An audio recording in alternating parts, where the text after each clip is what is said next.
Halo,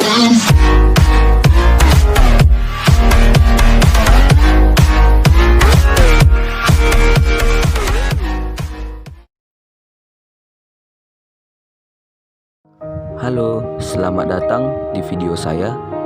Salam sejahtera, salam sehat bagi kita semua.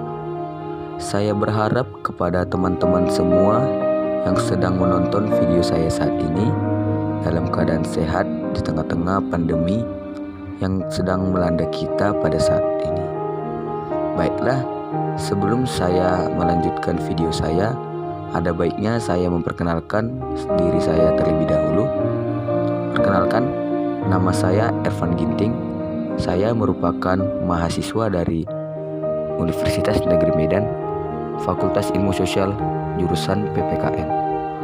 Nah, di video ini saya akan membahas tentang perkembangan fisik. Sebelum lebih lanjut, pertama-tama mari kita dengar apa itu pengertian fisik.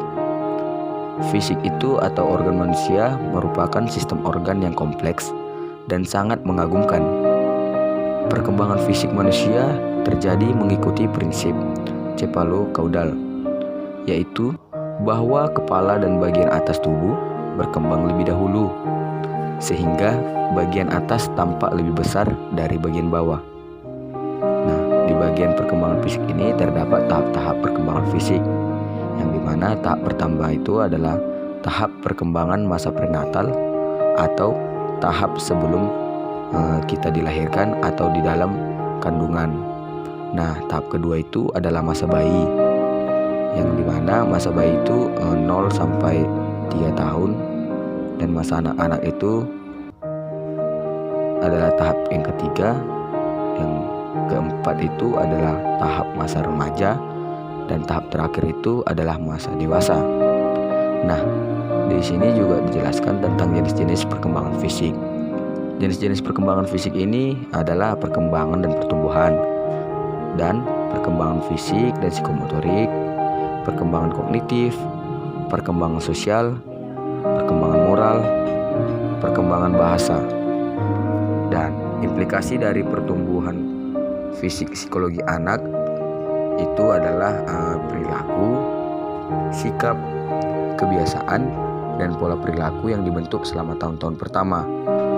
Itu sangatlah menentukan seberapa jauh individu-individu berhasil menyesuaikan diri dalam kehidupan.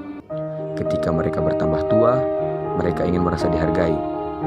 Apabila seseorang itu dihargai dan diperlakukan individu dengan cara-cara yang baru atau yang berbeda, maka sikap individu seseorang itu akan terjadi perubahan. Nah, dan yang selanjutnya itu faktor-faktor perkembangan fisik.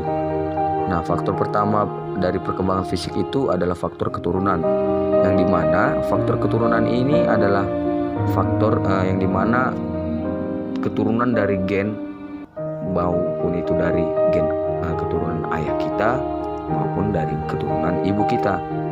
Pasti di situ ada terdapat dia faktor keturunan gen yang sepertinya contohnya itu keturunan dari ayah itu dari kakek kita tinggi, maka faktor perkembangan fisik kita itu juga kita bisa terikut tinggi karena mengikuti gen keturunan kakek dari ayah. Dan kedua itu faktor perkembangan itu adalah faktor lingkungan. Nah, di faktor lingkungan tersebut, apabila lingkungan kita itu bersih dan sehat, maka otomatis perkembangan fisik kita itu lebih baik tumbuh daripada perkembangan fisik orang yang berada di lingkungan yang kumuh atau kotor. Dan yang faktor ketiga itu adalah faktor gizi. Nah, apabila seseorang memiliki gizi yang cukup, maka perkembangan fisiknya akan standar pertumbuhannya. Dan sebaliknya, apabila seseorang itu kekurangan gizi, maka otomatis perkembangan fisik seseorang tersebut tidaklah netral. Contohnya misalnya perkembangan fisik anak-anak yang memiliki kebutuhan gizi yang lebih tinggi, dia memiliki daya tahan tubuh yang lebih kuat. Dan sebaliknya, apabila seseorang yang tidak memiliki atau kekurangan gizi, maka otomatis daya tahan tubuhnya itu kurang. Dan faktor selanjutnya itu adalah faktor gangguan emosional.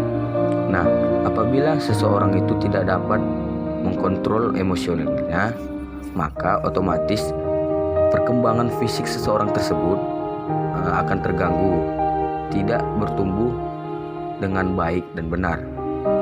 Dan faktor selanjutnya itu adalah faktor sebelum lahir.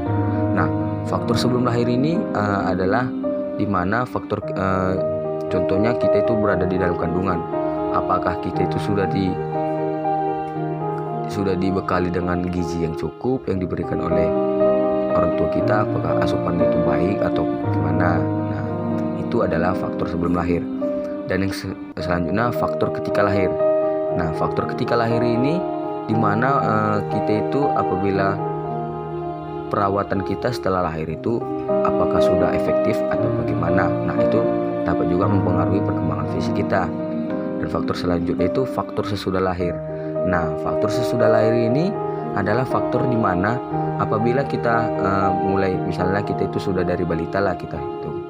Nah, faktor sesudah lahir ini apakah kita dari masa balita ini sampai ke masa anak-anak itu kita itu disuguhkan dengan gizi yang cukup, hidup di lingkungan yang bersih. Nah, maka itu termasuk dari faktor sesudah lahir, bagaimana cara pengurusan orang tua kita kepada kita. Nah, faktor psikologis ini juga mempengaruhi perkembangan fisik. Apabila psikologisnya baik, maka otomatis perkembangan fisiknya juga mengikut alur dari faktor psikologisnya. Nah, faktor pembahasan selanjutnya itu adalah penyebab perubahan fisik. Nah, penyebab itu perubahan fisik dari seseorang itu yang pertama adalah penyebab perubahan jenis kelamin itu. Nah, yang kedua penyebabnya status sosial ekonomi, yang ketiga kesehatan, yang keempat pengaruh bentuk tubuh. Dan yang selanjutnya kondisi yang mempengaruhi perkembangan fisik itu terdapat atau terbagi atas dua, yang dimana faktor pertama itu adalah faktor internal, yang kedua faktor eksternal.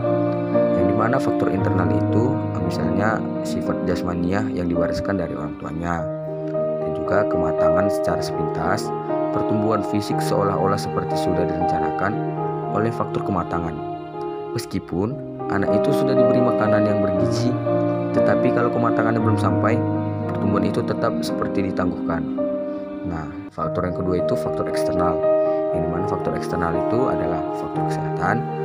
Apabila kesehatan anak yang sering sakit, pertumbuhan fisiknya akan terhambat, begitu juga sebaliknya. Dan yang selanjutnya adalah makanan. Nah, anak yang kurang gizi, pertumbuhannya akanlah terhambat perkembangan fisiknya. Dan yang selanjutnya stimulasi lingkungan. Individu yang sering dilatih untuk meningkatkan kecepatan pertumbuhannya akan berbeda dengan yang tidak pernah mendapatkan latihan. Nah, sekianlah dari presentasi saya. Semoga hasil video saya ini bermanfaat bagi teman-teman sekalian.